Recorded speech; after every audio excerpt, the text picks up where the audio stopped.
The diner's fluorescent lights buzzed like dying insects above my head, casting everything in that sickly yellow glow that made even the freshest coffee look stale.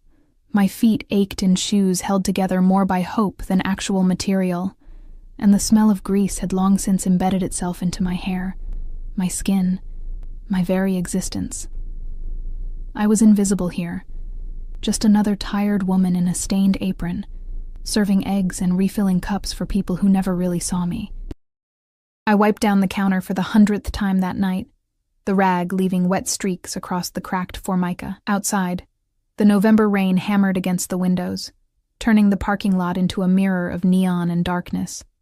It was almost midnight, almost freedom.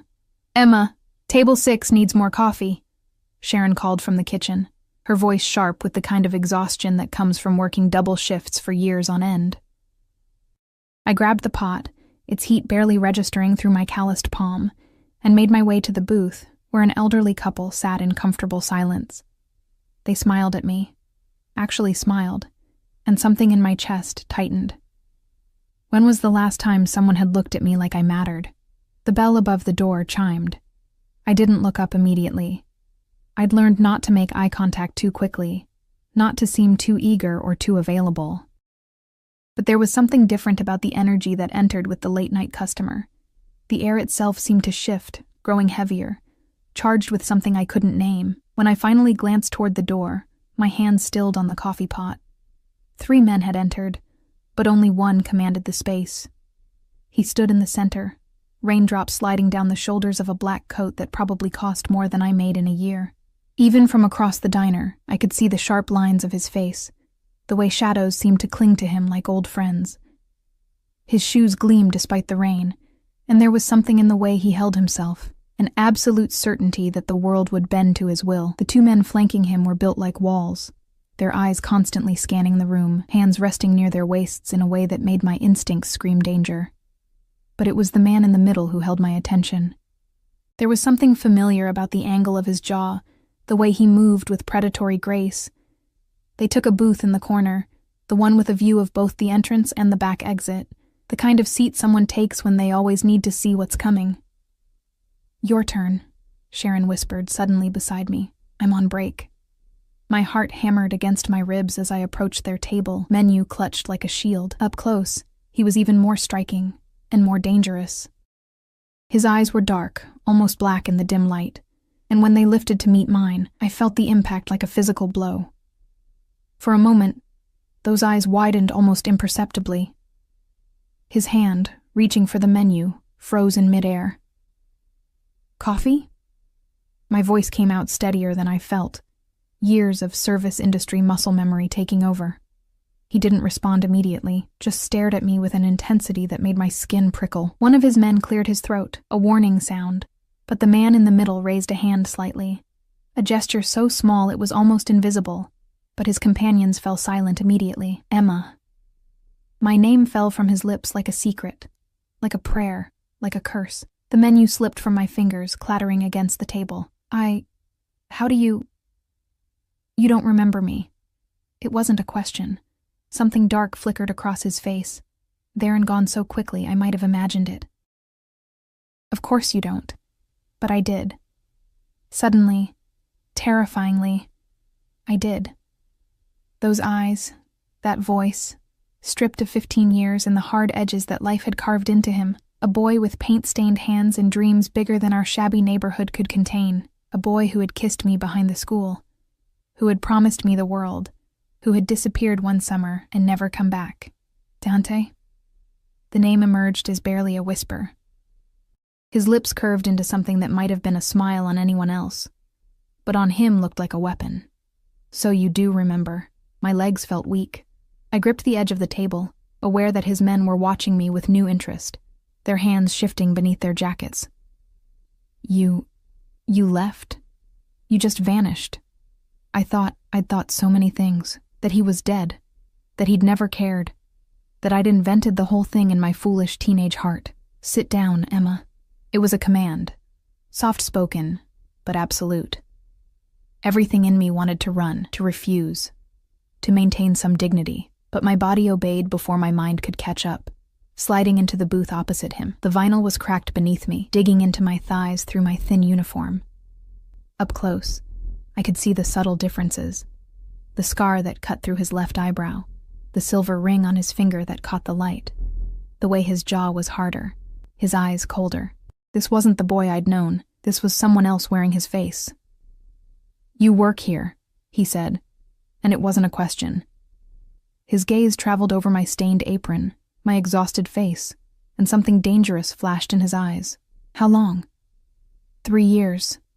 I didn't know why I was answering. "Look, Where do you live?" The question was casual, but his tone made it clear he expected an answer. One of his men had pulled out a phone, fingers poised to type. "That's none of your business." I found my spine, my voice. "You disappeared 15 years ago, Dante. You don't get to walk back in and—" "I didn't disappear." His hand moved across the table, not touching me but close enough that I could feel the heat of his skin. "I was taken. My father—" He stopped abruptly, jaw clenching. "It doesn't matter. What matters is that I looked for you. For years, Emma. Do you understand? Years." My heart was a wild thing in my chest. I moved. "After my mom died, I had to—" "I know." His voice was soft now, deadly soft. "I know about your mother. About the bills. About everything you've been through." His eyes held mine, and I saw something that terrified me more than his power, more than his obvious danger. I saw obsession. "And now I've found you." The temperature in the diner seemed to drop. "Dante, I don't know what you think is going to happen here, but you're coming with me." He stood, his coat falling around him like a shadow. "Marco, bring the car around." "What?" "No!" I scrambled out of the booth, nearly tripping over my own feet. "I'm working. You can't just—" He turned back to me, and the look on his face stopped my words in my throat. It was possessive, protective, and utterly immovable. "You're done working here. You're done with all of this." His hand swept out to encompass the diner. My life. Everything I'd built from nothing. "I'm not losing you again. You don't own me." The words burst out louder than I'd intended, and I saw Sharon peek out from the kitchen, concern written across her face. "Not yet." He stepped closer, close enough that I could smell him, expensive cologne mixed with rain and something darker, dangerous. "But I will keep you safe. I will give you everything you've been denied. And you—" His fingers brushed my cheek, so gentle it made my eyes sting with unexpected tears. "You will let me." "I don't even know you anymore," I whispered. "Then you'll learn." His thumb traced my jawline, a touch that felt like a brand. "I have all the time in the world, Emma. And now, so do you." The bell above the door chimed again. More men entered, at least 4 of them, all wearing the same dark suits, the same watchful expressions.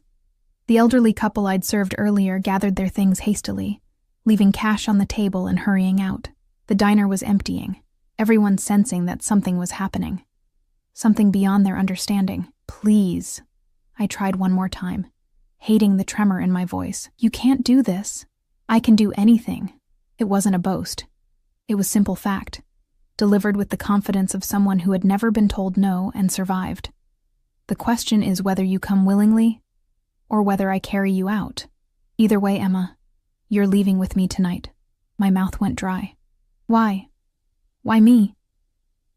After all these years, why does it matter?" His expression shifted, something raw and almost vulnerable breaking through that controlled exterior. "Because you were the only real thing I ever had. The only person who saw me before I became this." His hand gestured at himself, at the men surrounding us, at the empire I was only beginning to understand. He commanded, "I lost you once. I won't make that mistake again." Before I could respond, before I could process the weight of his words, Sharon's voice cut through the tension. "Emma, should I call the police?" The change in Dante was instantaneous. His head snapped toward her, and the temperature seemed to plummet. One of his men moved, but Dante raised a hand, stopping him. "No need for that," Dante said smoothly, his voice carrying across the diner. "Emma and I are old friends, just catching up." He pulled out his wallet, leather, thick with bills, and tossed several $100 bills onto the nearest table, for her shift, and for the inconvenience. Sharon's eyes widened at the money, enough to cover a week's worth of tips. Her gaze darted between us, calculating, uncertain. "It's okay," I heard myself say, though nothing about this was okay. We went to school together. It wasn't a lie exactly, just not the whole truth. Not the part where the boy I'd known had clearly become something monstrous, something powerful enough to walk into a public place and take whatever he wanted. "You're sure?" Sharon's hand was on her phone, her maternal instinct clearly at war with the pile of money on the table. I nodded, not trusting my voice. Dante's hand found the small of my back, proprietary and warm through my thin uniform. "Get your things," he murmured, his breath hot against my ear. "Don't make me wait." My feet carried me to the back room on autopilot. I grabbed my jacket, threadbare and patched, and my purse with its pathetic contents. My hands were shaking as I untied my apron, folding it mechanically and setting it on the hook where it had hung for 3 years. This was insane. I should run, should scream, should do anything other than what I was doing. But when I emerged and saw him waiting by the door, rain-soaked and powerful, and looking at me like I was something precious he'd thought lost forever, my resistance crumbled a little more. "Ready?" he asked, as if I had a choice. I wasn't. I would never be ready for what came next. But I nodded anyway. The rain hit us the moment we stepped outside, cold and sharp. A black car, sleek, expensive, with tinted windows, waited at the curb, engine purring. One of his men held the door open, and Dante's hand on my back guided me inexorably forward.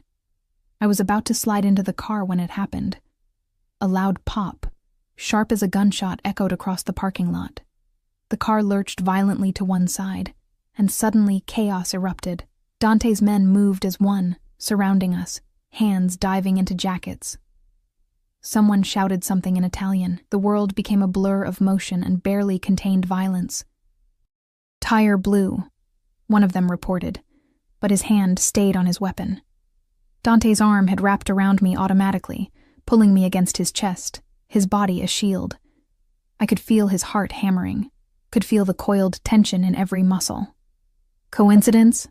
another man asked, his voice tight. "I don't believe in coincidences." Dante's voice was ice against my ear. Then, to me, "Get in. Now." But before I could move, I saw it. Another car in the parking lot, windows dark, engine running, watching. And suddenly, I realized this had been a mistake, the biggest mistake of my life. The second car's headlights flicked on, blinding bright in the rain-soaked darkness. Dante's grip on me tightened until it was almost painful, his other hand moving beneath his coat in a gesture that made my blood run cold. "Get her in the backup vehicle, now." His voice was sharp, commanding, nothing like the soft intensity from moments before. Hands, I didn't know whose, grabbed my arms and propelled me toward a black SUV that had seemingly materialized from nowhere. The door was already open, and I was pushed inside with efficient force. Dante slid in beside me, his body pressed against mine in the confined space, and the door slammed shut with a finality that made my ears ring. "Drive. Take the south route. Radio ahead to clear the checkpoints." He was all business now, the soft-spoken man from the diner replaced by something harder, colder. A phone appeared in his hand, one of 3 I could see clipped to his belt, and he was speaking rapid Italian, his free hand still anchoring me against him. The SUV lurched forward, tires squealing against wet asphalt. I twisted to look out the rear window and saw the other car, the watching one, pull out to follow us. "Who is that?" The question burst out before I could stop it. "No one you need to worry about." Dante's jaw was set, his eyes fixed on the road ahead, but his hand moved to cup the back of my head, pressing my face against his shoulder. "Don't look. Just stay down." The vehicle took a corner so sharply I would have been thrown across the seat if not for his hold on me. My heart was trying to punch its way out of my chest, and the reality of what was happening, really happening, crashed over me like the rain hammering the roof above us. This wasn't a romantic reunion. This was kidnapping. This was danger. This was a world I didn't understand, populated by men with guns and cars that followed in the night. "Let me go," I gasped, against the expensive fabric of his coat. "Please, Dante, just let me go. This is crazy. I can't." "Shh," His hand stroked my hair, a gesture so at odds with the violence humming through the vehicle that it made me dizzy. "You're safe. I promise you're safe." "Safe? We're being chased." "They won't touch you." His voice dropped to something dark and absolute. "I'd burn this entire city down first." The certainty in his words should have terrified me.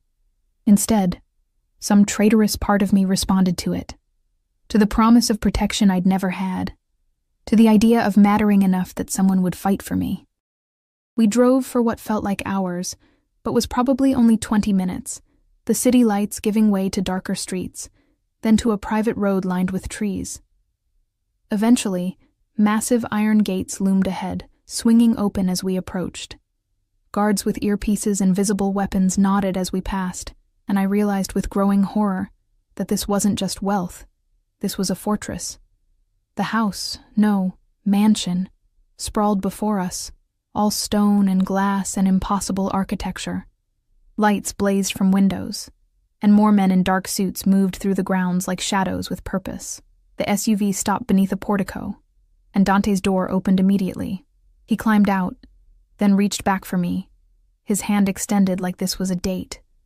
Like we hadn't just fled through the rain from unknown pursuers. "I can't be here," I said. But my voice was weak even to my own ears. "I have work tomorrow. You don't work there anymore." He pulled me from the vehicle with gentle insistence. "You'll never have to work like that again." "That's not your decision to make." His eyes met mine, rain streaming down his face, and I saw something flicker there. Acknowledgement, perhaps, or regret. But it didn't change anything. It is now. "Come inside, Emma. You're soaked through." I was.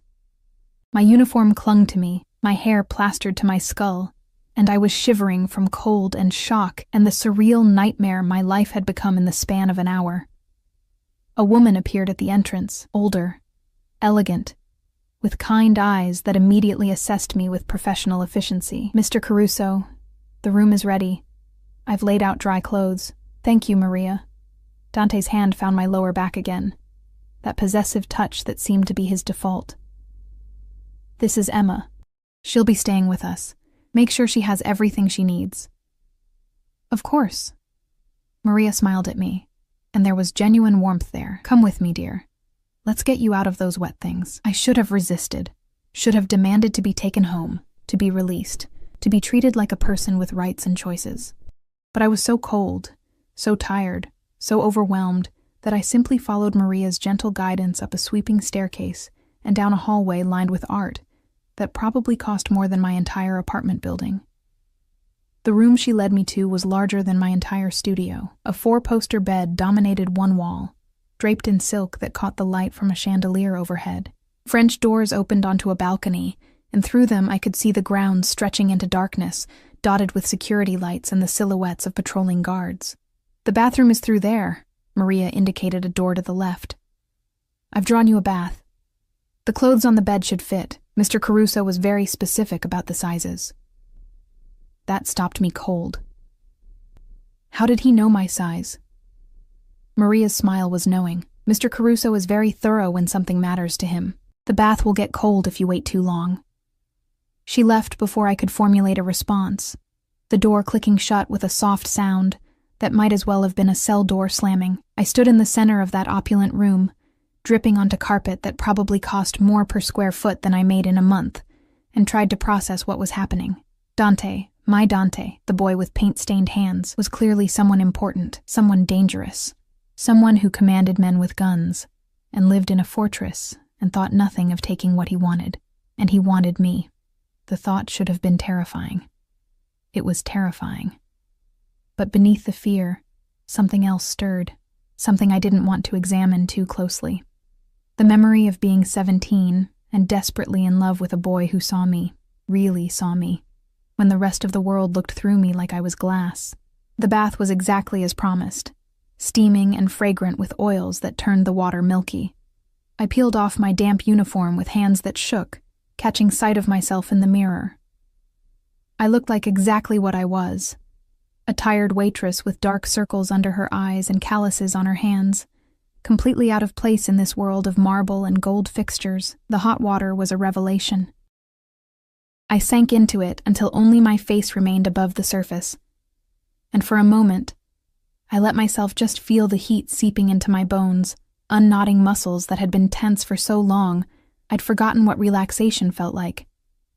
A knock at the bedroom door startled me back to reality. "Emma." Dante's voice, muffled by wood and distance. "May I come in?" "I'm in the bath," I called back, then realized how absurd that was given the circumstances. "I'll wait."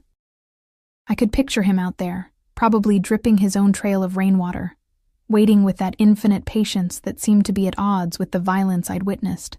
Part of me wanted to stay in the bath forever, to avoid whatever conversation was coming. But the water was already cooling, and hiding in a bathroom wasn't going to change my situation. The clothes laid out on the bed were beautiful. Soft cashmere pants in deep gray, a cream silk blouse, undergarments that still had tags from stores I'd only ever window shopped. Everything fit perfectly, which was somehow more unsettling than if they'd been wrong.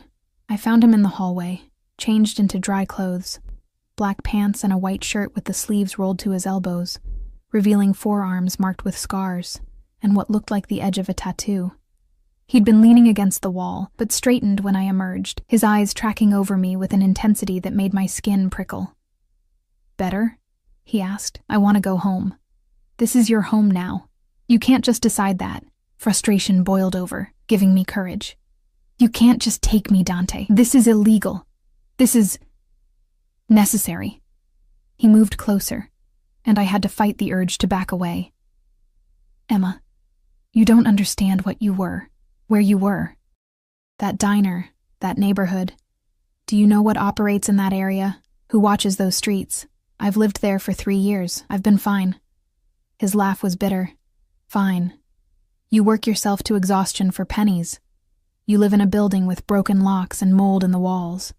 You walk home alone at midnight through streets controlled by people who would—" He cut himself off, jaw clenching. "You call that fine? It's my life. It was your survival. There's a difference." His hand reached out, fingers ghosting along my jaw. "I can give you more. I can give you everything. I don't want everything. I want freedom." Something dark crossed his face. "Freedom is an illusion, Bella. At least with me, you'll be protected. Cherished." His thumb brushed my lower lip, and I hated the way my breath caught. "Loved. You don't love me. You don't even know me anymore. I know enough." His hand dropped, but he didn't step back.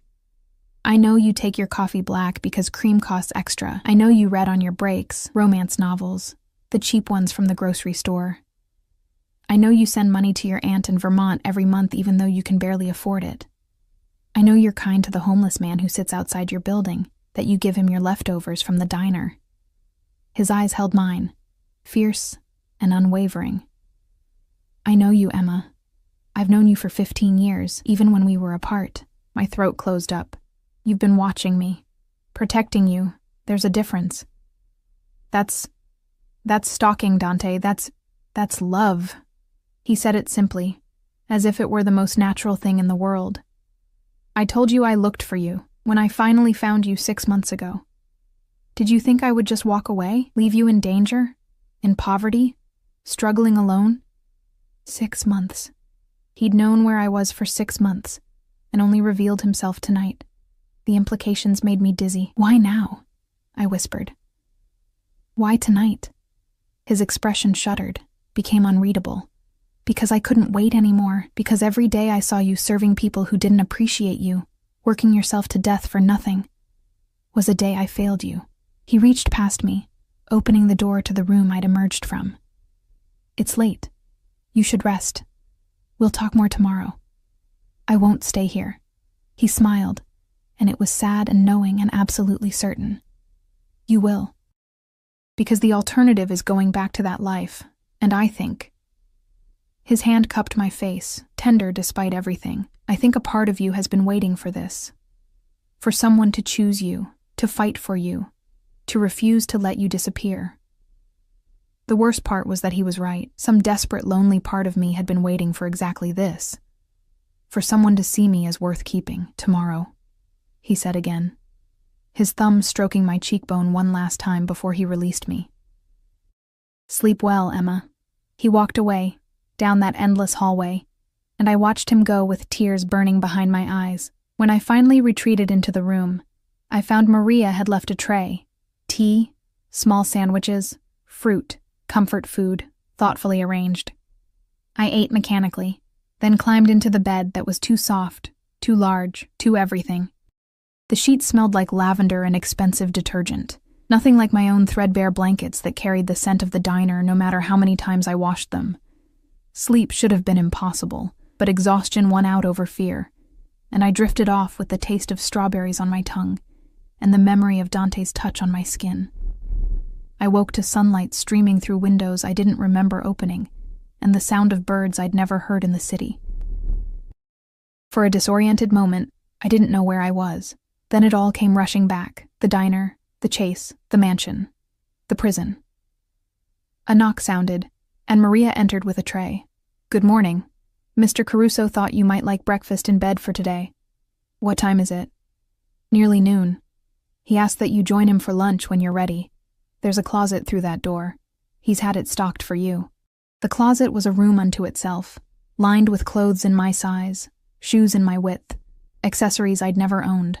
Everything perfectly chosen, perfectly arranged, perfectly suffocating. I chose the simplest outfit I could find, jeans and a sweater, and made my way downstairs, following the sound of voices to a dining room that could have seated 20, but currently held only Dante, reading a newspaper with a coffee cup at his elbow. He looked up when I entered, and his face transformed. The cold, dangerous man from last night softened into something that reminded me painfully of the boy he'd been. "You slept well?" "Like a prisoner." The words came out sharper than intended, but I didn't take them back. He set down the paper, unfazed. "Sit, eat, then I have something to show you." The food was incredible. Fresh fruit, pastries that melted on the tongue, eggs cooked perfectly. I ate because I was hungry, not because I'd forgiven anything. "What do you want to show me?" I asked finally, setting down my fork. He stood, holding out his hand. "Come with me." Against my better judgment, I took it. His fingers laced through mine, warm and sure, and he led me through the house to a wing I hadn't seen.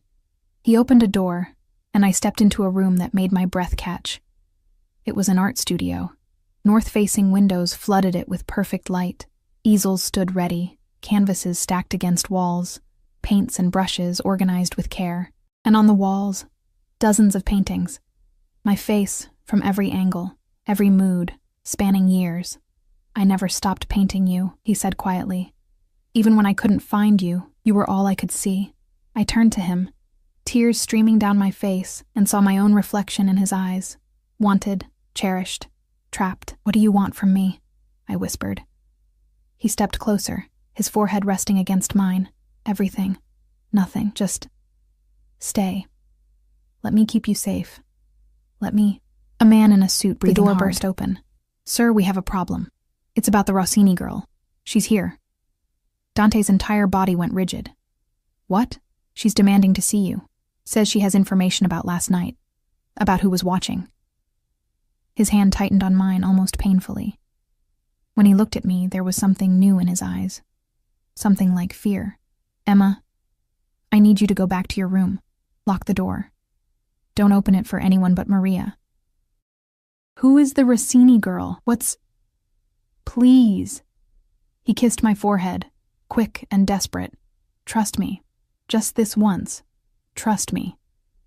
And then he was gone, leaving me in a room full of paintings of my face, wondering what new danger had just walked through his door. I didn't go back to my room. Instead, I found myself drawn down the hallway in the direction Dante had gone, my feet moving silently over plush carpet. I told myself I needed to understand what was happening, that I had a right to know what danger I'd been pulled into. But truthfully, something darker drove me. Jealousy, maybe. Or the need to know who this Rossini girl was, and why the mention of her name had put fear in Dante's eyes. The voices led me to a grand sitting room.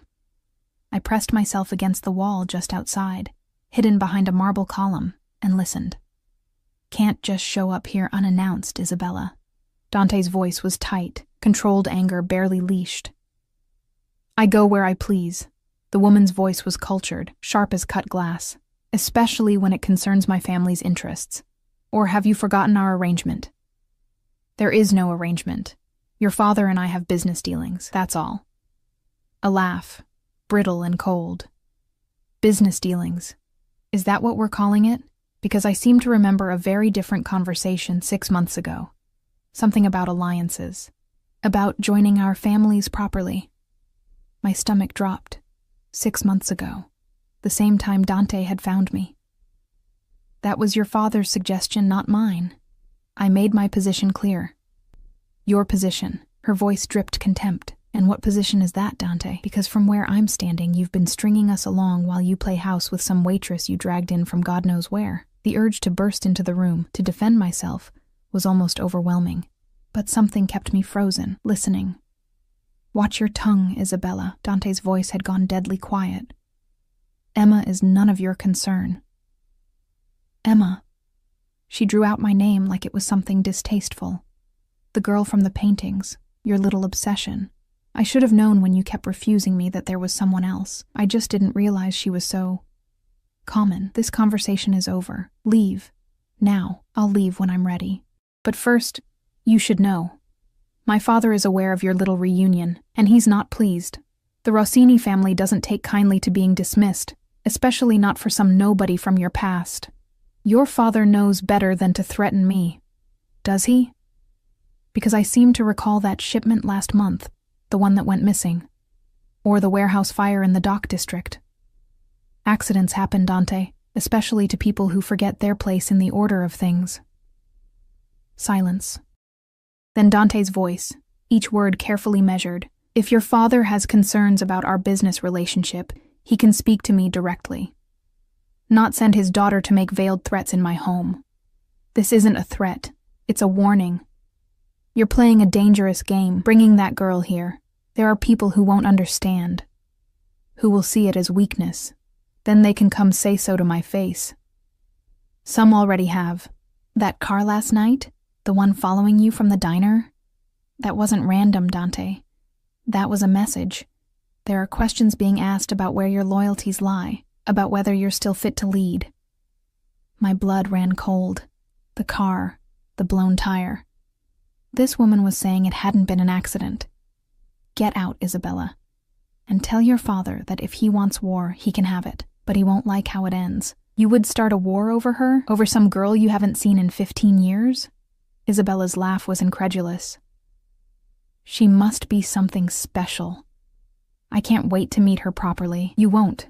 You're not welcome here. And if you come near Emma, if you so much as look at her, you'll what? Kill me? Start a blood feud with the Rossinis? Over a waitress? Another pause. You've gone soft, Dante.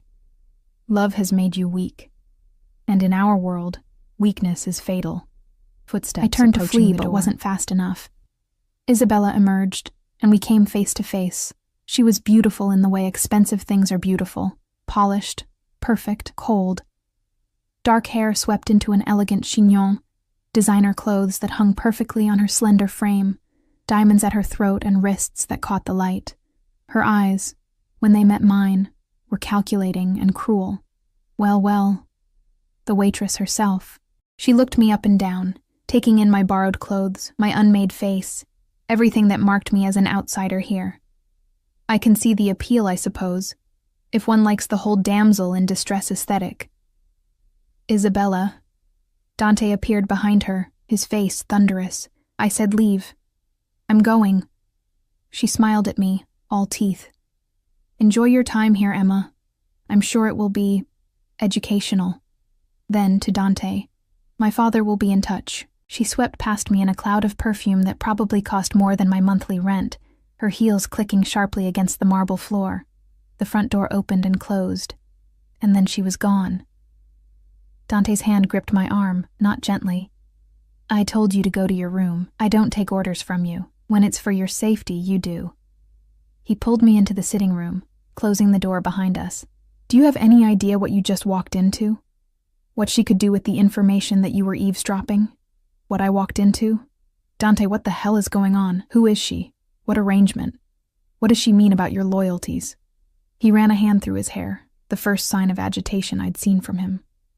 It's complicated, then uncomplicated. If I'm stuck here, if I'm in danger because of you, I deserve to know why. For a moment I thought he wouldn't answer. Then he moved to the window, looking out over the grounds with his back to me.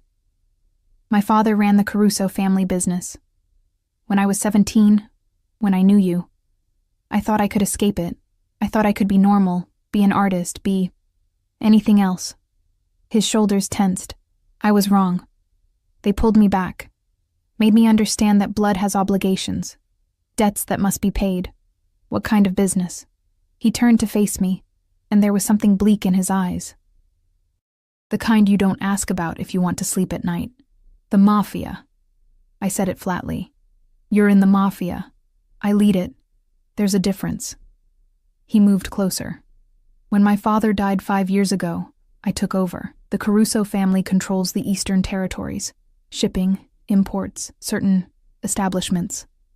The Rossinis control the West. We've had an uneasy peace for years, maintained through mutual benefit and occasional marriages. And Isabella wants to marry you. Her father wants it. An alliance through marriage, tying our families together, creating a united front against the other families moving into our territories. His jaw clenched. I've been refusing for 6 months. Since I found you. 6 months. Always. It came back to 6 months. So you're choosing me over a mafia alliance? Over peace? I laughed, but it came out broken. Do you know how insane that sounds? I don't care. He was in front of me now, hands framing my face. I don't care what it costs, Emma. I lost you once because of this life, because they dragged me away from everything I loved. I won't lose you again. Not for peace, not for power, not for anything. People are going to die. The words fell between us like stones. That's what she was saying, wasn't it? That your refusal will start a war, possibly. And you're okay with that? His thumbs stroked my cheekbones, tender despite the hardness in his voice. I've made peace with a lot of things I'm not okay with. This won't be the first war I've fought, but it will be the first one that actually matters. I pulled away from him, needing distance, needing air. This is insane. All of this. You can't just... Dante, you have to let me go. Before this gets worse. Before more people get hurt. No. People could die. People die every day. His voice was flat, emotionless. The world is cruel and violent and unfair, Emma. I didn't make it that way. I just learned how to survive in it, how to take what I want and keep it safe. I'm not a thing to be kept. No, you're everything. He closed the distance between us again, relentless. You're the only clean thing I've touched in 15 years. The only memory that doesn't taste like blood, and I will burn the world down before I let anyone take you from me. The intensity of it was overwhelming. I wanted to argue, to fight, to maintain my independence, but looking into his eyes, I saw the truth. He meant every word, and the terrifying part was that some broken, lonely piece of me responded to it, craved the certainty of being wanted that badly. What do you expect from me? I whispered. What am I supposed to do here? Be safe, be comfortable, be mine. His forehead touched mine. Let me take care of you the way I should have 15 years ago. And if I can't? If I need more than just being kept like some pet? Something flickered in his expression. Then tell me what you need. I'll give it to you. I need freedom. Within reason. I need purpose. Then find one. The studio is yours. Paint, create, do whatever makes you happy. Just do it here, where I can protect you. I need to not feel like a prisoner. He stepped back, and for the first time, I saw uncertainty in his face. I don't know how to give you that. Not when the alternative is you leaving, you being vulnerable, you being... He stopped, swallowed hard. I can't lose you again, Emma. Ask me for anything else, but not that. A knock at the door interrupted us. One of his men entered, the same one who'd brought news of Isabella. Sir, phone call, it's urgent, about the situation downtown. Dante's face hardened back into that mask of control. I'll take it in my office. To me, "We'll continue this conversation later. Please just stay inside. Don't go out onto the grounds. Am I under house arrest now? You're under protection. There's a difference." He left, and I was alone in that massive room, surrounded by luxury that felt like a gilded cage. I walked to the window, looking out at the manicured grounds, the high walls, the guards patrolling with weapons barely concealed. A prison, no matter how beautiful. But as I stood there, I couldn't help thinking about what Isabella had said, about weakness, about the danger of loving someone in a world built on power and violence. And I couldn't help wondering if Dante was right, if maybe the world outside these walls was more dangerous than the one within them. Maria found me an hour later, still standing at the window. "Come, dear, let me show you the rest of the house. It's easy to feel trapped if you only see the walls." I followed her through corridors and rooms, each more opulent than the last. A library with first editions behind glass. A music room with a grand piano that gleamed like black water. A conservatory filled with orchids and the sound of a fountain. And finally, the art studio Dante had shown me earlier. "He painted while he looked for you," Maria said softly, gesturing to the canvases. "Every night, sometimes until dawn, I'd find him here, covered in paint, staring at your face like he could will you into existence." I moved closer to the paintings. They were good. No, they were exceptional. Each one captured something different. Me laughing, me serious, me sad. Versions of me I'd never seen in a mirror, beautiful and worthy and seen. "How long have you worked for him?" I asked. 20 years, since he was a boy." She smiled. "I watched him try to run from this life. Watched it pull him back. Watched it hollow him out until there was nothing left but duty and violence." She touched one of the paintings gently. "Until he found you again. The change in him these last 6 months, it's like seeing someone come back to life, even if it starts a war, especially then." Maria's eyes met mine. "Power without purpose is just destruction, Emma. You give him purpose. Maybe that's worth fighting for." I wanted to argue, but the words wouldn't come. Instead, I found myself picking up a brush, feeling the weight of it in my hand. I hadn't painted since high school, since those art classes where Dante and I had sat side by side, our hands stained with the same colors. The canvas was blank, waiting, and for the first time since arriving, I felt something other than fear or anger.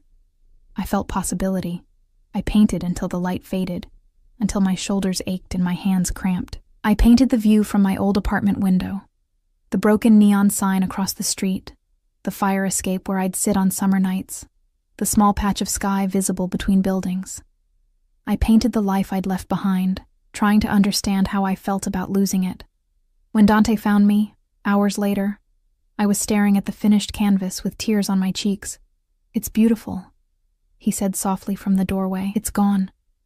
I didn't turn to look at him. Everything I built, everything I had, it's all gone now. "No." He moved behind me, his hands settling on my shoulders. "It's transformed. You're not losing anything, Emma. You're gaining everything you were denied. What if I don't want what you're offering? What if I just want my simple, small life back?" His hands tightened. "Then you're lying to yourself. I saw where you lived, how you survived." "That wasn't living, Bella. That was dying slowly, one shift at a time." I turned in his arms, angry tears still falling. At least it was mine. At least I had choices, even if they were all bad ones. I gestured at the studio, the mansion beyond. "This is just a prettier prison, then make it yours." His voice was fierce, desperate. "Change it, demand what you need. I told you, I'll give you anything. Just don't ask me to let you go." "Why?" I demanded.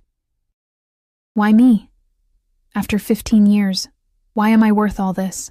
He cupped my face in hands that were stained with my paint, his thumbs brushing away tears. "Because when I was 17, you were the first person who looked at me and saw someone worth saving. Because you smiled at me like I mattered when the rest of the world saw only my father's son. Because loving you was the last time I felt human." His voice cracked on the last word. And I saw it then. The loneliness that matched my own, the desperate need to matter to someone. To be chosen. "I'm not the girl you remember," I whispered. "I'm not the boy you knew. He smiled, sad and knowing. But maybe that's okay. Maybe we can figure out who we are now. Together. Before I could respond, his phone buzzed. He checked it, and his face went hard. What? Isabella's father just called a meeting. All the families. Tomorrow night. His eyes met mine. It's about us, about you. What does that mean? It means war is coming, Emma, and you're the reason why. The next day passed in a strange limbo. Dante was gone before I woke, leaving only a note on the pillow beside me. Stay inside. Trust me. As if trust was something I could simply summon on command, as if the last 48 hours hadn't turned my entire world upside down. I spent the morning in the studio, trying to lose myself in paint and canvas, but my hands shook too badly to create anything coherent. Every sound made me jump. Footsteps in the hallway, car engines in the distance, the wind against the windows. Maria brought me meals I couldn't eat, her worried glances saying more than her careful words. By afternoon, I couldn't stand it anymore. I found myself wandering the mansion like a ghost, opening doors to rooms I hadn't seen before. A gym with equipment that looked military grade. An office with monitors showing security feeds from every angle of the property. A wine cellar that descended into darkness. Bottles worth more than my yearly salary gathering dust in climate-controlled silence. And then I found the locked door. It was in a hallway I hadn't explored before, unmarked and ordinary except for the heavy deadbolt and keypad beside the handle. I shouldn't have cared. Shouldn't have been curious. But something about it called to me, the one secret in a house full of them. I was still standing there, staring at it, when I heard voices approaching, male voices, speaking in rapid Italian. I pressed myself into an alcove just as two of Dante's men appeared, one of them punching a code into the keypad. The door opened, revealing stairs leading down. They descended, and I caught a glimpse of what lay below, filing cabinets, boxes, the edge of what looked like a map on a wall. Then the door closed, and I was alone again, with my racing heart. A record room, or an arsenal, or God knew what else men like Dante kept locked away in the dark. You shouldn't be here. I spun around to find Marco, Dante's head of security, watching me with unreadable eyes. He was older than the others, with gray at his temples and scars that told stories I didn't want to know. I was just exploring. He nodded, not unkindly. Mr. Caruso said you would. He knows you're not the type to sit still and be decorative. Then why lock me in here? He's not locking you in. He's locking the world out. Marco gestured for me to follow him. Come, I'll show you something. He led me to a different wing, to a room with floor-to-ceiling windows overlooking the grounds. From here, I could see the full scope of the property, the walls, the guards, the security measures that turned this beautiful estate into a fortress. See that? He pointed to a section of wall where men were installing what looked like additional cameras. That's new, as of this morning, and there, another point. Infrared sensors, motion detectors. We're doubling the guard rotation, vetting every delivery person, every visitor. All because Mr. Caruso knows that by choosing you, he's made you a target. My mouth went dry. A target for what? For anyone who wants to hurt him. And make no mistake, Miss Emma, there are many who would. Marco's face was grave. The Rossinis aren't the only family unhappy with his choices. There are rivals who see this as an opportunity. Weakness they can exploit. I'm not worth all this. That's not for you to decide. He turned to face me fully. I've worked for the Caruso family for 30 years. I watched Dante's father build this empire on blood and ruthlessness. I watched Dante try to escape it and fail. And in all that time, I've never seen him care about anything the way he cares about you. He doesn't even know me. He knows the idea of you, the memory of being someone better than what this life made him. Sometimes that's enough. Marco's expression softened slightly. You think you're trapped here, but the truth is, he's the one in a cage, and you're the only key he's ever found. Before I could respond, another guard appeared in the doorway. Marco, sir. Mr. Caruso is on his way back. He wants Miss Emma in the main sitting room. The knot in my stomach tightened. The meeting. It's over? Not yet. He's preparing for tonight. Marco nodded to me. Come. He'll want to see you. I found Dante in the sitting room, surrounded by papers and phones and men in dark suits who stopped talking the moment I entered.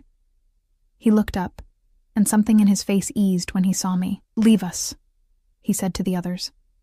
They filed out without question, closing the door behind them. We were alone. "How bad is it?" I asked, not bothering with pleasantries. "Bad."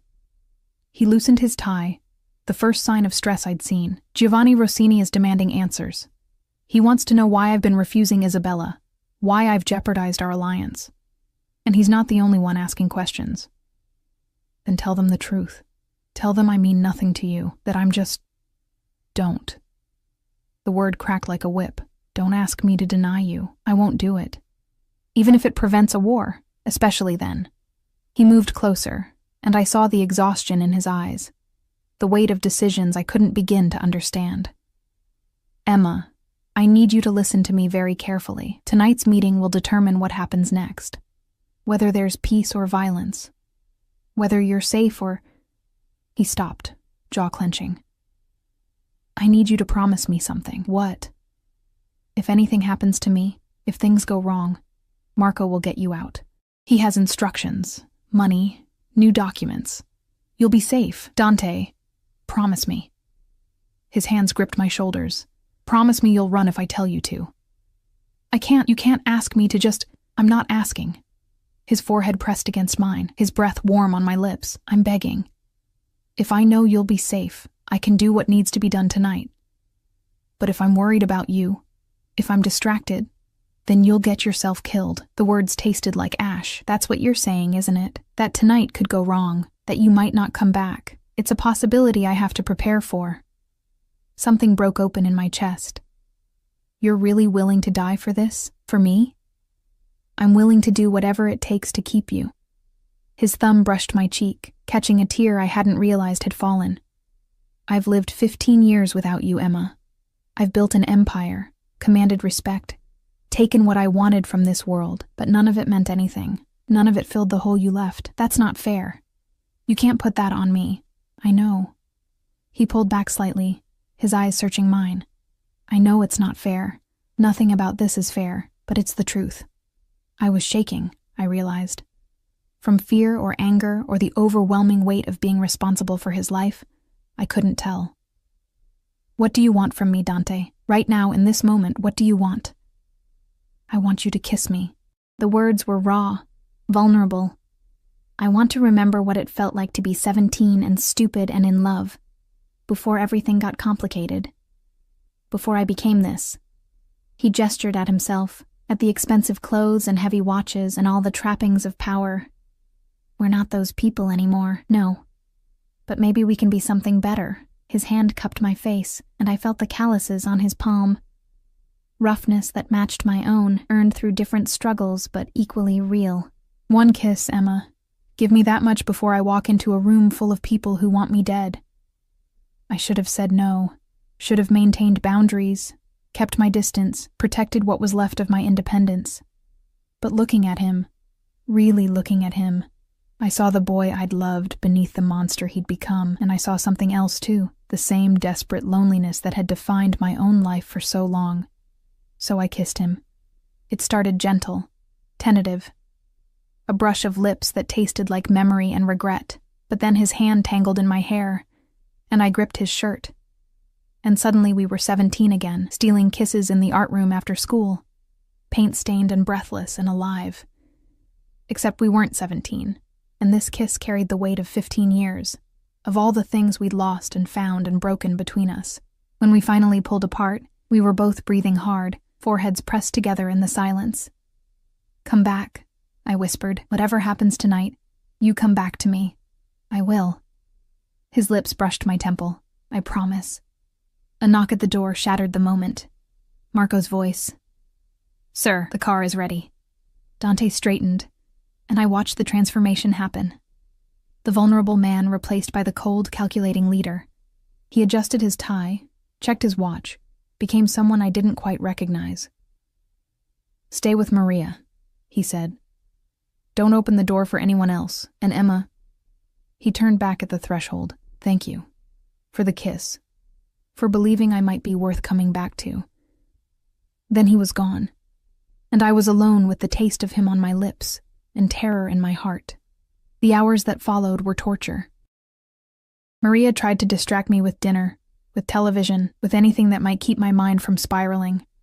But all I could think about was Dante in a room full of dangerous men, defending his choice to keep me, potentially dying for it. Around 11, I couldn't stand it anymore. I found myself back in that hallway, staring at the locked door, the record room, the secrets. This time, I tried the code I'd seen the guard enter. My hands shook as I punched in the numbers, certain it wouldn't work, that I'd trigger some alarm. The lock clicked open. I descended the stairs into darkness, feeling along the wall until I found a light switch. Fluorescent bulbs flickered to life, revealing exactly what I'd suspected. A room full of files, maps, photographs, the hidden architecture of Dante's empire. I shouldn't have looked. Shouldn't have opened the filing cabinets. Shouldn't have pulled out folders marked with names and dates and amounts that made my head spin. But I did, and that's when I found it. A folder with my name on it. Inside were photographs, dozens of them. Me walking to work, me at the grocery store, me sitting on my fire escape, reading. 6 months' worth of surveillance, maybe more. Notes in Dante's handwriting. She still takes her coffee black. She still reads romance novels. She still has that smile. But there were other documents too, background checks, financial records, and one that made my blood run cold. A report on my building's landlord, dated 2 months ago, detailing his connections to the Rossini family. My apartment building, the place I'd felt safe for 3 years, had been owned by Dante's enemies. I was still standing there, folder in shaking hands, when I heard the explosion. It was distant, but unmistakable. A boom that rattled the windows and sent birds scattering from the trees. I dropped the folder and ran upstairs, emerging into chaos. Guards were shouting, running for the exits. Maria grabbed my arm, her face pale. "Get to the safe room. Now." "What's happening? Is it Dante? Is he?" "I don't know, but we have protocol. Come with me." She pulled me down another hallway, through a door that opened into a reinforced room with monitors and supplies. 2 other guards were already there, weapons drawn, watching multiple screens. On one of them, I could see fire. Smoke. The meeting location, I realized. The restaurant where Dante had gone. "We need to get him," I said, my voice not my own. "We need to. Our orders are to protect you." Marco's voice came through a radio. "Miss Emma stays secure until we know the situation." "The situation is that he could be dead." I was screaming now, hysteria clawing up my throat. "Let me out. Let me—" The door opened, and Dante stumbled through. He was alive, covered in dust and blood, suit torn, but alive. I ran to him without thinking, and he caught me, his arms coming around me with desperate strength. "I'm okay," he said against my hair. "I'm okay. It's over." "What happened?" "The explosion. The Rossinis made their choice." His voice was flat, emotionless in that way that meant he was holding something terrible inside. "They tried to kill me. All of us. The entire council. Everyone who supports me. Did they... Are the others? Some are dead. Some survived." He pulled back to look at me, and I saw something new in his eyes. Something final. "But Giovanni Rossini won't be making any more demands. Neither will Isabella." The implication hit me like a sledgehammer. "You killed them." I protected what's mine. No apology, no regret. Just cold, hard fact. I should have been horrified. Should have pulled away from him, from the blood on his hands, literal and metaphorical. But all I felt was relief that he was alive, that he'd come back like he promised. "What happens now?" I whispered. "Now?" He touched my face with blood-stained fingers, tender despite everything. "Now we finish this. No more half measures. No more pretending you're just a guest here." His eyes burned into mine. "You're mine, Emma. Completely. And anyone who tries to take you from me will learn what happens when you touch what belongs to Dante Caruso." It should have sounded like a threat, like possession, like everything I'd been fighting against. Instead, it sounded like a promise, like safety. Like the end of running and hiding and being invisible. "Okay," I heard myself say. Okay. His kiss tasted like smoke and blood and victory, and I kissed him back, choosing this, choosing him, choosing to stop fighting the only person who'd ever fought for me. The aftermath of the explosion changed everything. In the days that followed, I watched Dante transform the mansion into something between a fortress and a throne room. Men came and went at all hours. Soldiers, I learned to call them, though they wore suits instead of uniforms. They brought news of territories claimed, rivals eliminated, alliances forged in blood and fear. The Rossini family had fractured after Giovanni's death, their empire crumbling as Dante's forces moved in to fill the vacuum. I should have been horrified by the efficiency of it all, the clinical way he dismantled his enemies' lives. But I'd seen the bomb site on the news, the restaurant reduced to rubble, innocent people caught in the crossfire of someone else's war. The Rossinis had been willing to kill dozens to eliminate Dante. He'd simply been willing to kill more to survive. A week after the explosion, I woke to find him sitting on the edge of the bed, watching me sleep. Dawn light filtered through the curtains, painting him in shades of gold and shadow. "How long have you been there?" I asked, my voice rough with sleep. "An hour. Maybe more." His hand reached out, fingers tracing the line of my jaw. "I keep thinking you'll disappear, that I'll wake up and find this was all a dream." I caught his hand, pressing it against my cheek. "I'm real. I'm here." "Are you?" His eyes searched mine. "Or are you just surviving until you can escape?" The question hung between us, honest and raw. I could have lied, could have told him what he wanted to hear, but something in his expression demanded truth. "I don't know," I admitted. "Some days I wake up angry that you took my choices away, that you decided my life for me without asking. And other days I remember what my life was before, the exhaustion, the loneliness, the feeling of being invisible." I sat up, the silk sheets pooling around my waist. "You see me, Dante. Maybe too clearly, maybe in ways that terrify me, but you see me."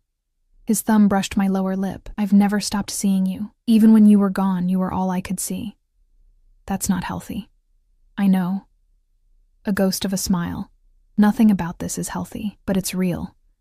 And after 15 years of living in a world built on lies and violence and performance, real is all I want." I leaned into his touch, letting myself feel it.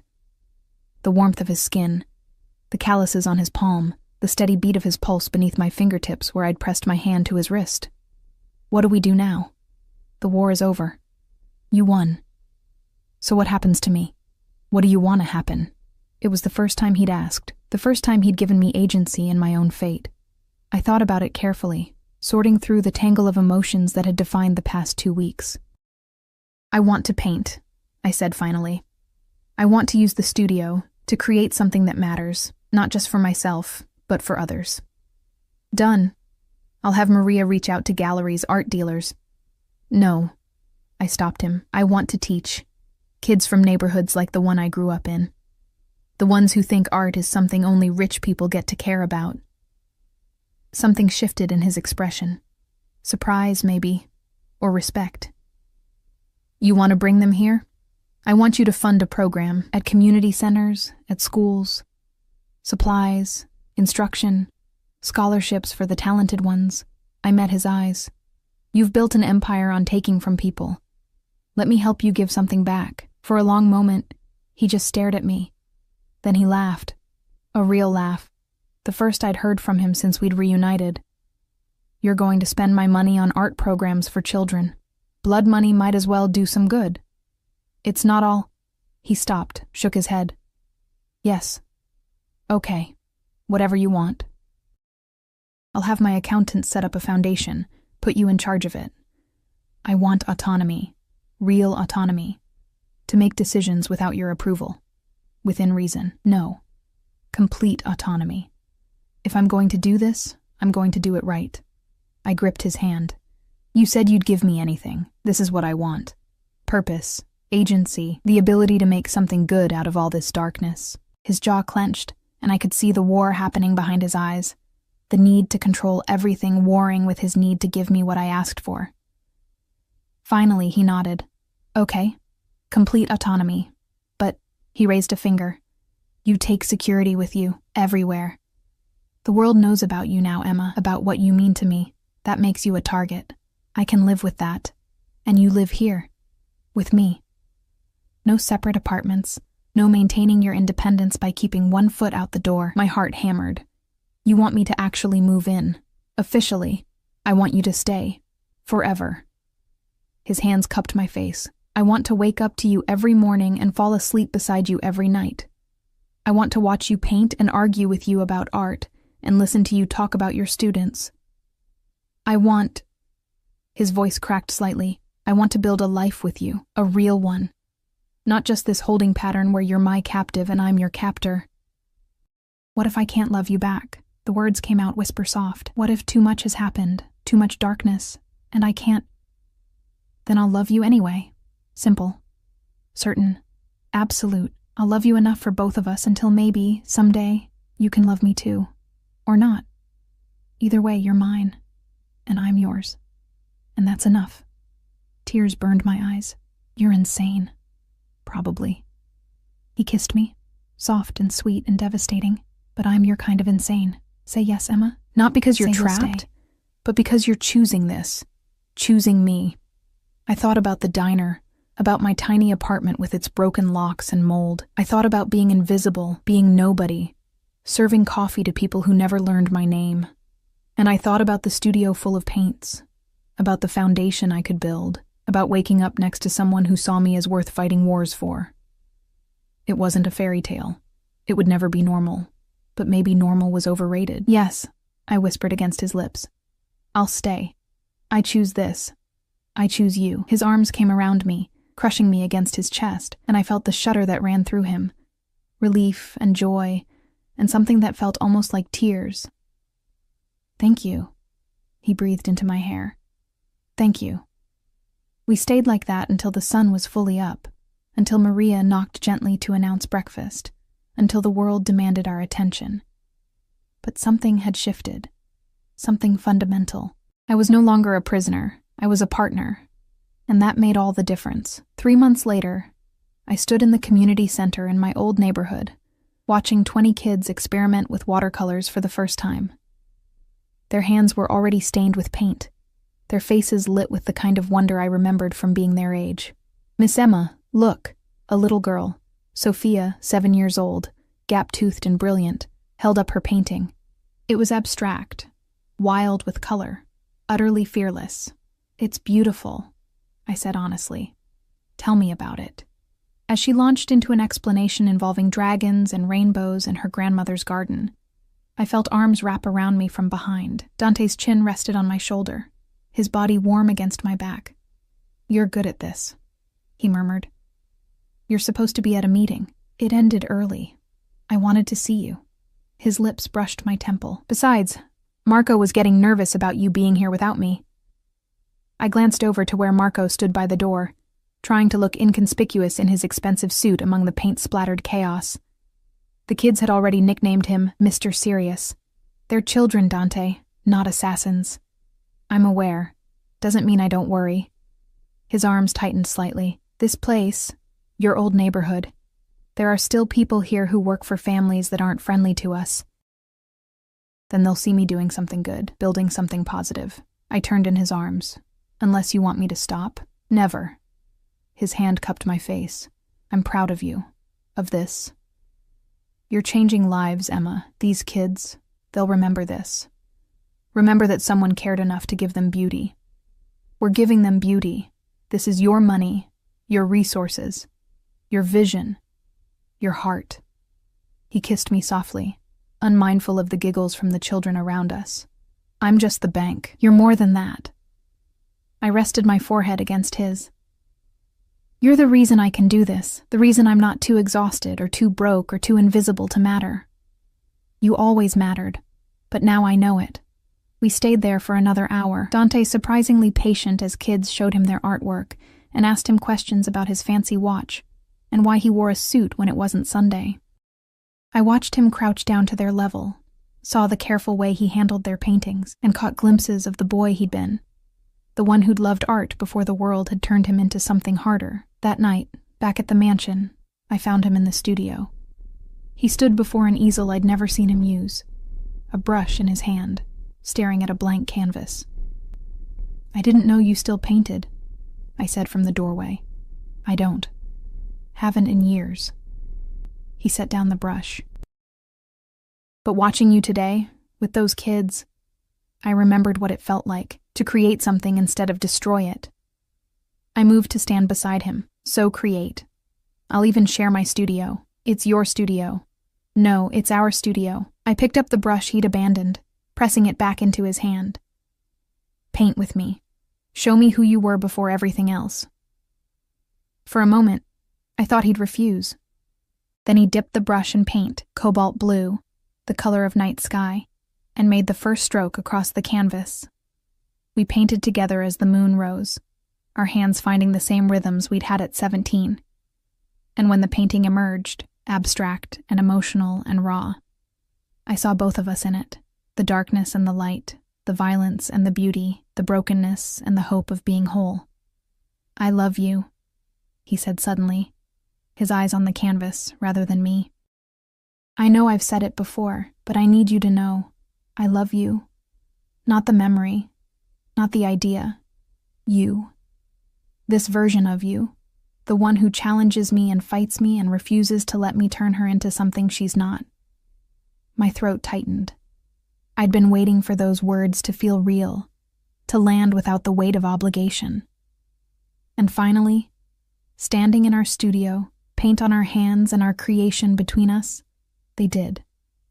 "I love you too," I said, and watched his head snap toward me, eyes wide with shock. I don't know when it happened.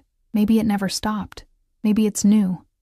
But it's real, Dante, and it's mine to give, not something you took or demanded. Mine. He crossed to me in 2 strides, hands framing my face, searching my eyes for the truth. Whatever he saw there made him smile. A real smile, open and young and devastatingly beautiful. "Say it again. I love you. Again. I love you, Dante Caruso, even though you're possessive and controlling, and you kidnapped me from a diner." I was laughing now, crying a little too.